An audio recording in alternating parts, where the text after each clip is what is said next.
Okay, so I'm sitting here with David and Miles.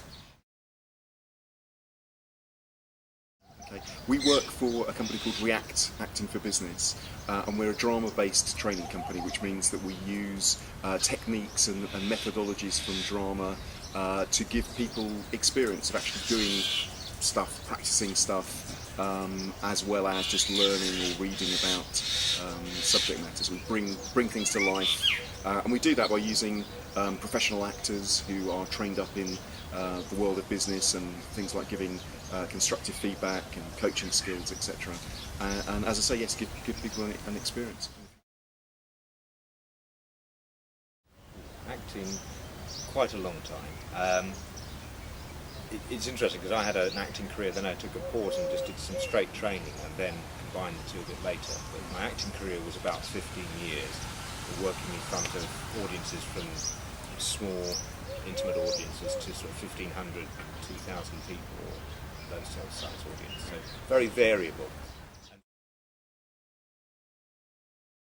I mean, I think every performer would say something slightly different, but certainly I feel it's a mixture of nerves and wanting to do a great job, and really trying to focus when there are lots of other things going on, lots of variables, I suppose, because you've got the material that you're going to be working with, you've got a fresh audience, you don't know what the makeup of the audience is going to be, or how they're going to challenge you or interact with you. And so I personally really have a sort of really want to focus, concentrate. You might have noticed last night I was pacing around the garden or organising chairs, which I found much easier to organise the chairs than actually talk to people beforehand, because I just wanted to really get my head straight about what we were going to do. For me, I'd have some adrenaline nerves going before doing something, and what I would do is often I would do some quite physical things to get rid of some of that excess tension, I would say. There's an appropriate amount of tension, and sort of readiness tension, but there's also that buzz. Because adrenaline is basically chemicals running around inside us, and that's where all that sort of shaking comes from. That energy needs to go somewhere, so it sometimes goes into this. So actually just shaking the hands out and shaking the feet out, that can really help to dissipate some of that excess nervous energy, if you like. I absolutely endorse that. I mean, I do a physical warm-up. I do some breathing, deep breathing as well, proper from the sort of the diaphragm, to really calm myself down. And a physical warm-up, as David says, stretching. Also things like doing tongue twisters or reading the newspaper out loud to start to get your mouth and all the muscles around your mouth working and freed up. And we often use the analogy that if you were to run a race, you do a sprint, a running race, you do lots of physical warm-up because you want to get your muscles ready. But yet, if you're going to speak to people for an hour, quite often we just go straight into it and we don't expect to need to do any warm-up. But actually, these are muscles too. It's a physical activity. So. There's one other thing that I do as well, which is the kind of mental preparation.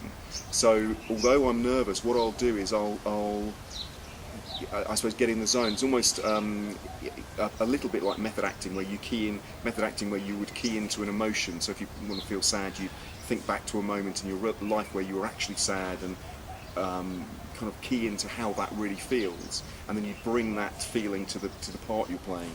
And what I do even with corporate training events is I think, okay, how does it feel to be a really good trainer who has great rapport with the audience? What does that feel like?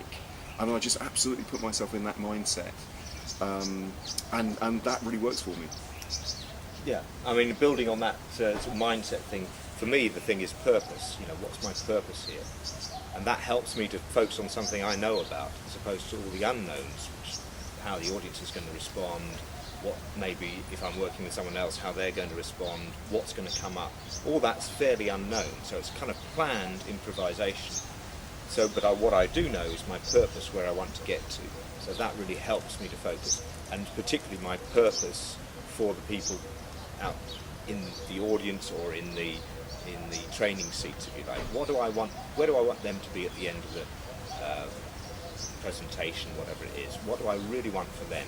And that takes some of the focus, which when you're nervous, tends to go on yourself and about what am I looking like, what am I thinking. You're thinking about them, what's in it for them.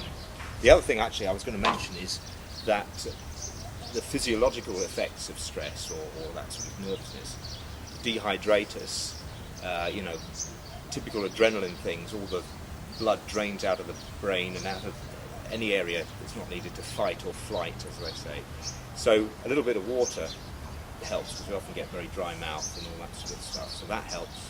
And the breathing as well. So air and water, like any car, needs a bit of air and water and a bit of fuel, which is the purpose to actually do the thing. My purpose on anything that we're involved in is actually all about the audience.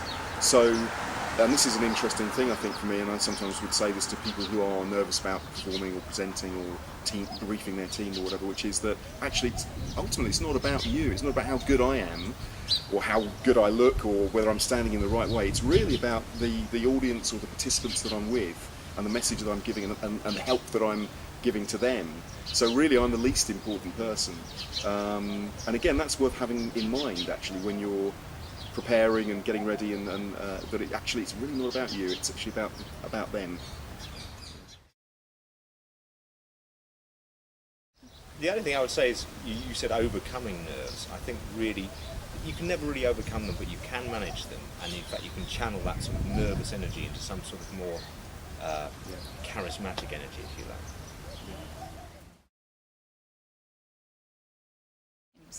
Miles Cherry And David Berman Howard. Okay, great. Thanks, guys. You're welcome. Thanks a lot.